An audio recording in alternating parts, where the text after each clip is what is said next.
Bonjour à toutes et à tous, surtout à toutes bien évidemment. Faut que je me penche beaucoup. Alors, on m'a demandé de faire cette petite vidéo sur le point technique le plus important de la pétanque à mon avis, à savoir l'envoi. L'envoi, le lâcher de la boule. Pourquoi est-ce que c'est l'élément le plus fondamental de la pétanque? Parce que c'est vraiment là où tout se passe. À savoir que c'est au moment où vous lâchez la boule où vous savez si elle est bien envoyée ou pas. Et un tout petit défaut au départ de la main, va provoquer un grand défaut à l'arrivée. Donc c'est important de bien l'envoyer. Alors, pour bien envoyer la boule, il faut bien la prendre. Je sais que beaucoup de joueurs, naturellement, et lorsqu'on débute, on met le pouce sur la boule. Ou alors on prend les boules comme ceci, du bout des doigts. C'est pas du tout la bonne prise. Seul Christian Fasino parvient à acheter les boules correctement, et encore son pouce, il le commence en début de geste en tenant la boule, mais en fin de geste, il fait peu d'action son pouce. Et en réalité, il met quand même un bon coup de poignet. Donc pour bien prendre la boule, il faut que la main se présente comme ça, et que la boule arrive dans le creux de la main. Vous devez bien la sentir dans tout le creux de la main. Vraiment, elle doit être située au milieu de la main. Alors vous pouvez la prendre légèrement plutôt côté index ou côté petit doigt. Moi je préfère légèrement côté petit doigt parce que voilà, naturellement elle vient plus se caler dans le milieu de la main lorsque je la prends petit doigt. Et en fait mon index pratiquement ne prend pas la boule, mais l'inverse peut être vrai selon votre main, hein, tout simplement. Voilà. Donc ça c'est la première chose, bien la sentir au milieu de la main, mais pas la serrer pour autant. Il ne faut pas la serrer la boule. Ça c'est également important. Donc on la prend bien au creux de la main. Ensuite, pour bien l'envoyer, il faut forcément que le poignet ait une bonne action. Donc alors le pouce également. Le pouce, avant tout, le pouce il ne tient pas la boule. Votre main c'est une pelleteuse. Imaginez vraiment que c'est un godet. C'est vraiment le même principe qu'un godet. Ça va faire ça et ça va faire ça. Voilà, tout simplement. Entraînez-vous rien qu'à faire ça, ce petit mouvement-là de la main. Et en ayant le pouce dégagé, je le mets de l'autre côté. Vous voyez le pouce? Le pouce fait carrément un angle droit, moi, avec ma main. Et de face, ça donne ça.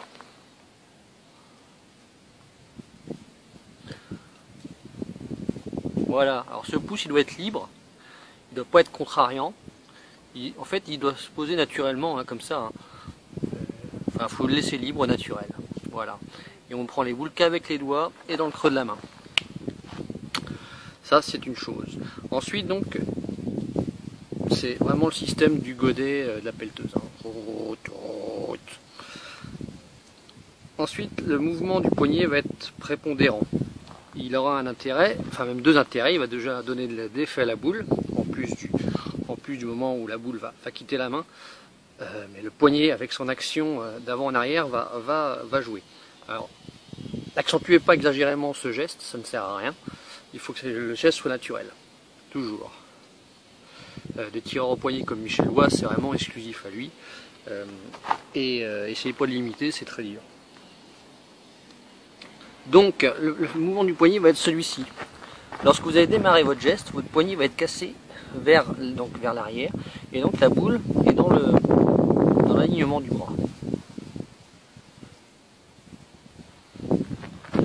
Voilà, un peu. On démarre le début du geste, poignet cassé. Quand on ramène le bras, le poignet va se déployer et va lâcher la boule, naturellement. Ne lâchez pas trop tôt la boule. Ça, pour ne pas forcer, c'est ce qu'il y a de prépondérant.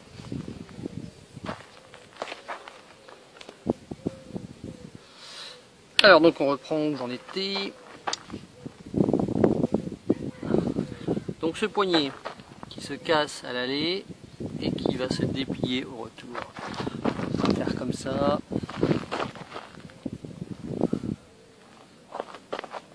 et au retour. Il se casse à l'aller, il déploie au retour. Et donc lâcher tard pour ce côté-là.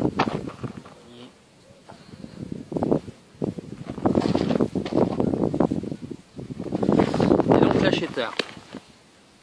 On va faire remarque sur la vidéo de Diane Rocher que celui-ci ne forçait pas. Et donc c'est ce que j'ai exprimé, c'est-à-dire qu'en fait s'il ne force pas, c'est parce qu'il tirait beaucoup de relâchement. Et qu'il a un lâcher très tardif et un tir très haut. Ça, si vous voulez être précis au tir, c'est vraiment ce vers quoi il faut tendre, si je puis dire, parce que plus vous lâcherez tard et plus vous tirerez haut, moins vous forcerez d'une part, et plus vous serez précis d'autre part. Voilà, alors je vais essayer de faire un petit peu de démonstration, un petit peu sur différents points de vue là.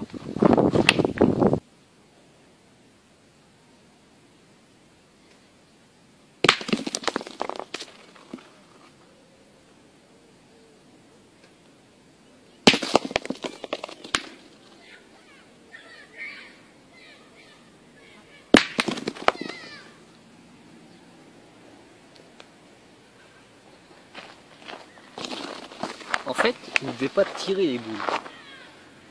Vous devez donner du mouvement au bras et lâcher, déposer les boules devant vous. Voilà, il faut juste déposer les boules devant soi. Et après, elles vont faire leur vie toutes seules. C'est ça, il faut juste déposer en fait. Comme s'il y avait une étagère, et vous posez la boule sur l'étagère qui était juste devant vous, à 1 mètre. Donc je vais attendre un petit peu, donne un peu de force. Voilà.